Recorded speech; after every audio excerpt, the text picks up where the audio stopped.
तो हम हो गए हैं रेडी और आया है तुम्हारे भाई को इनविटेशन गांधी गोडसे के प्रीमियर का।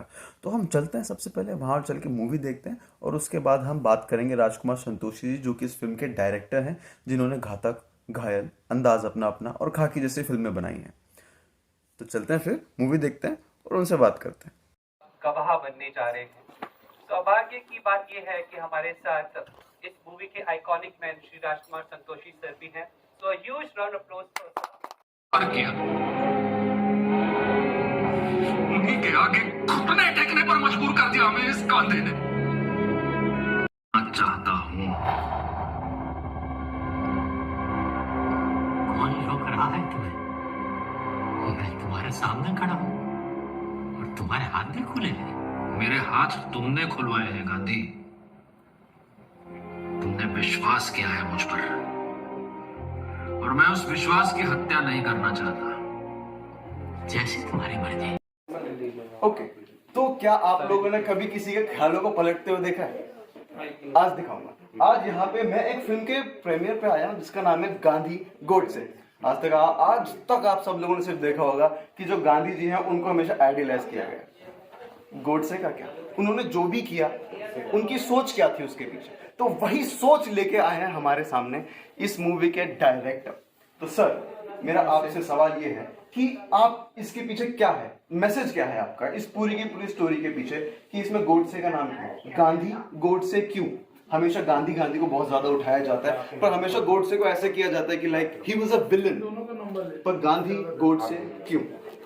मेनली यही है, जो आपके सवाल में ही जवाब है कि एक कॉन्सेप्ट बना दिया है कि गोडसे विलन है।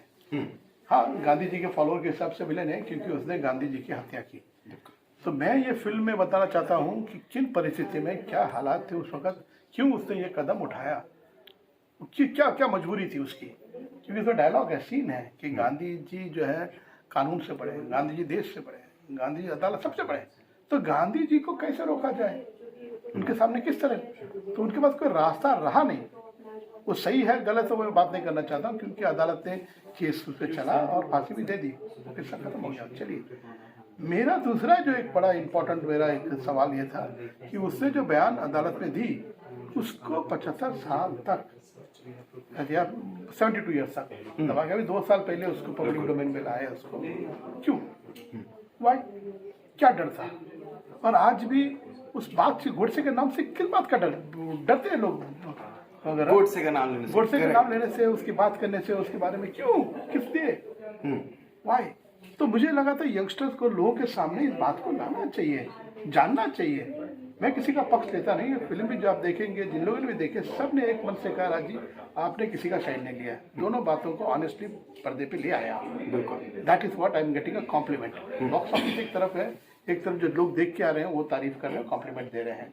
तो मैंने दोनों की बातों को सामने रखा लोगों के सामने।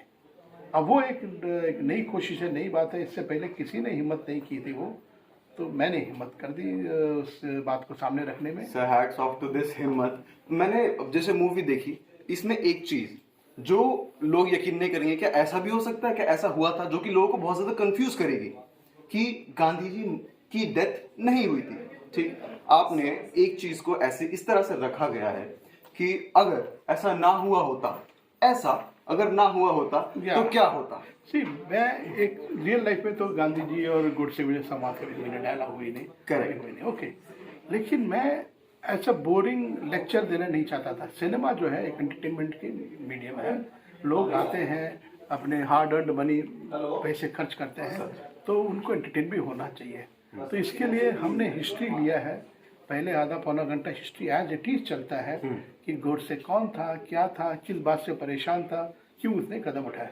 उसके बाद में एज ए राइटर डायरेक्टर एक हमने काल्पनिक ट्विस्ट दिया है, ताकि गांधी जी बच जाते हैं और गांधी जी को नेचर को जानते हुए, जिस तरह गांधी जी व्यक्ति हैं, वो 100% बोलते थे कि यार गोडसे कौन है जिसने मुझे गोली चलाई, मैं उससे मिलना चाहता हूँ। And that is what Gandhi ji, वो मिलते हैं और मिलकर गांधी जी क्षमा भी कर देते हैं गोडसे को। वो गांधी जी का नेचर था, ही वाज अगेंस्ट वायलेंस। फांसी भी एक तरह से वायलेंस है, बोला मैंने तुम्हें माफ कर दिया तुम्हारी। तो ये जो है ट्विस्ट लेने के बाद में मुझे मौका मिला कि गांधी जी गोडसे आमने सामने आते हैं और बहस करते हैं, दोनों एक दूसरे को आंख से आंख मिलाकर अपनी बात रखते हैं। और कई जगह गांधी जी की बात से गोडसे कन्विंस भी हो जाता है, उसी तरह से गोडसे के आर्गुमेंट से गांधी जी भी चुप हो जाते हैं। जैसे सुभाष चंद्र बोस की बात निकालते हैं वो, वल्लभ भाई पटेल की बात निकालते हैं वो, और गोडसे कहते हैं आप लोकतंत्र की बात करते हैं लेकिन बहुमत का सम्मान तो खुद नहीं करते आप। तो ये सारी चीज़ें तो आई ओपनर, गांधी जी को भी लगता हाँ यार कहीं ना कहीं मैं जिद अपने हट की वजह से मैं गलत भी रहा हूँ। और एक चीज जो मेरे को इस फिल्म से एक जो संदेश जो हमेशा मिलता है किसी भी एक अच्छी फिल्म से, किसी आर्टिस्टिक फिल्म से, किसी को भी एक मैसेज मिलता है कि उसने मैसेज क्या दिया, संदेश क्या दिया, मेरे को ये मिलता है कि there is always way to, दूसरा ऑप्शन हमेशा होता है आपके पास। जरूरी नहीं कि आप हमेशा उसको हिंसा से ही डील करोगे। हमेशा इस फिल्म ने हमें एक ऐसा संदेश दिया है कि अगर गोडसे ने ऐसा ना किया होता तो शायद गोडसे के दिल में भी एक इज्जत होती गांधी जी के लिए, गांधी जी के दिल में होती इज्जत गोडसे की। वो क्लियर, बिकॉज गोडसे रियलाइज करता है हिंसा is not a solution, violence is not a solution, climax वही है। बिल्कुल। तो and there is always a scope to improve. वो गांधी जी कहते हैं विचार बदलते रहते हैं यार, लेकिन जिस आदमी की हत्या कर दी गई हो क्या उसको दोबारा जीवित किया जा सकता है? नहीं किया तो है कि नहीं? तो वो हिसाब से there is always time to grow, to improve. कोई आदमी परफेक्ट नहीं है, गांधी जी भी परफेक्ट नहीं है, वो भी गांधी जी को रियलाइज करते हैं कि यार मैं भी परफेक्ट नहीं हूँ। कितने लोगों को गांधी जी ने दुखी किया है, उसको बोलते हुए लोग चुप क्यों हो जाते हैं, डर क्यों जाते हैं, मुझे समझ नहीं आता है। उससे गांधी जी का सम्मान कब थोड़ी हो जाता है। गांधी जी बहुत बड़े व्यक्ति थे, मतलब आदरणीय है, सम्मान बहुत हम मान कर देते हैं, लेकिन खामी है अगर उसको बोलते हुए क्यों झिझकना चाहिए, क्यों डरना चाहिए? बिल्कुल, यही एक संदेश था डायरेक्टर की तरफ से। और सर एक एज ऑडियंस मैंने एक चीज बहुत ज्यादा मिस करी, जब लास्ट में नारे लग रहे होते हैं गांधी जी जिंदाबाद और गोडसे जिंदाबाद, मैं चाहता था कि वो दोनों मिलके बोलते कि भारत माता जिंदाबाद। नहीं, अभी इसमें देखो ये है कि लास्ट का क्लाइमैक्स का भी ऐसा है कि जिंदाबाद जिंदाबाद दोनों एक दूसरे करते हैं, फिर बाद में वो दोनों को साइड में रख दिया, एक दूसरे से जिंदाबाद जिंदाबाद लड़ाई लड़ रहे हैं। तो they are not actually, are they concern with the leaders? मतलब do they know the leader कौन है? गांधी जी। जैसे फॉर एग्जांपल एक छोटी सी बात कहता हूँ, भोपाल में मेरे पुतले जला दिए गए और लोग सड़क पे आ गए लाठी वाठी लेके, धमकियाँ दी मार देंगे मुझे और थिएटर जला देंगे। वो गांधी के मतलब फॉलोवर्स थे। हाँ, अब इससे पता चलिए गांधी जी के फॉलोवर्स से काम करते थे। जो आदमी जिंदगी भर अहिंसा की बात करता रहा वो दावा करते हैं गांधी जी के फॉलोअर। गांधी जी का हमारे पिक्चर भी नहीं देखी, ट्रेलर से ही उन्होंने डिसाइड कर लिया कि जिसने फिल्म बनाई उसको मारेंगे हम। हाँ। तो ये जो बोलने वाले क्या है गांधी जी के फॉलोअर हो सकते हैं? नहीं हो सकते। तो इसीलिए यही क्लाइमैक्स दिखाया हमने यार, तुम गोडसे के रियल फॉलोअर हो ना तुम गांधी के फॉलोअर हो। यू आर जस्ट तो उसी एंड में दोनों को इन लोग अवॉइड करते थे। बिल्कुल। दे हैव ग्रोन, वो दोनों मतलब जो है ग्रो कर चुके हैं, मैच्योर और हो चुके हैं, सीख चुके हैं। और जिंदगी जो है, एक जिंदगी कम है इंसान को सीखने के लिए, समझने के लिए। बड़ी जटिल चीज है जिंदगी। तो वही है कि every person has to grow. इस फिल्म में वही दिखाया हमने। तो टेक्निकली हमें यहाँ पे एक और पर्सपेक्टिव मिलता है, एक और इंसान का जिसका नाम था नाथूराम गोडसे। तो यही फिल्में संदेश देती है और ज्यादा कुछ बताऊंगा नहीं। थोड़ा फिल्म में थोड़ा सिनेमा हॉल्स में जाके देखो और मजे करो, ठीक है। ये फिल्म ऐसी है कि लिटरली सेकंड हाफ तक आपको बांध के रखती है और इसको एंजॉय करो। हमारे साथ थे राजकुमार संतोषी सर, इस फिल्म के डायरेक्टर, जिनसे मेरे सभी लोगों से अपील करूंगा मैं, बिना कोई ओपिनियन लिए ओपन माइंड से फिल्म देखेंगे। आपको एंटरटेन भी करेगी पिक्चर और सोचने में मजबूर भी करेगी। बिल्कुल करेगी, नो डाउट, बिल्कुल सोचने में मजबूर करेगी। तो मिलते हैं आप लोगों से बहुत जल्द। Sir thank you so much, आपने अपना वक्त दिया। Thank you. तो भाई मैं मूवी देख के आ चुका हूँ बाहर, राजकुमार संतोषी जी से मेरी बात हो चुकी है।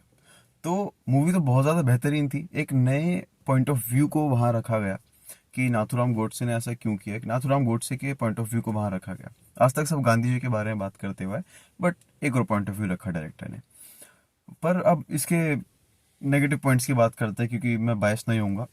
मूवी जो है सेकेंड हाफ में थोड़ी सी स्लो हो जाती है, और इस मूवी को देखने के लिए ना कुछ सोच के मत जाइएगा कि गांधी गोडसे नाम है तो ये कोई बायोग्राफी है। ये बिल्कुल नहीं है, ये एक कंप्लीट फिक्शन है। इसमें ये दिखाया गया है कि जब नाथूराम गोडसे ने गांधी जी को गोली मारी थी तो उसके बाद गांधी जी को हॉस्पिटल ले जाया जाता है, उसके बाद वो बच जाते हैं, जबकि ऐसा रियलिटी में कुछ नहीं हुआ था।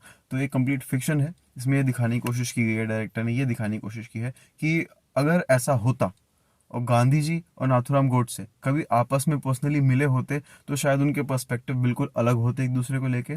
नाथूराम गोडसे जो है वो शायद नफरत ना कर रहे होते गांधी से, उनको कभी गोली ना मारते, और शायद वो समझते कि गांधी जी अगर ऐसा कर रहे हैं तो क्यों कर रहे हैं। तो ये है फिल्म। बाकी आप सिनेमा हॉल में जाइए, इस वक्त है लगी हुई है, जाके देखिए और मज़े कीजिए। ये मेरी तरफ से रिव्यू था, तो सी यू सून। तो हमारी जो अगली वीडियो आ रही है वो है एक स्टेज शो के ऊपर, जिसका नाम है मज़ार इश्क, जो कि राइटर मीर ने लिखा है और उसके ऊपर वो एक प्ले बना रहे हैं। तो कल मैं जा रहा हूँ उस शो को देखने के लिए और उसको शूट करने के लिए, तो आपको ग्लिम्स देता हूँ छोटे छोटे। बाकी तब तक के लिए गुड नाइट पीपल।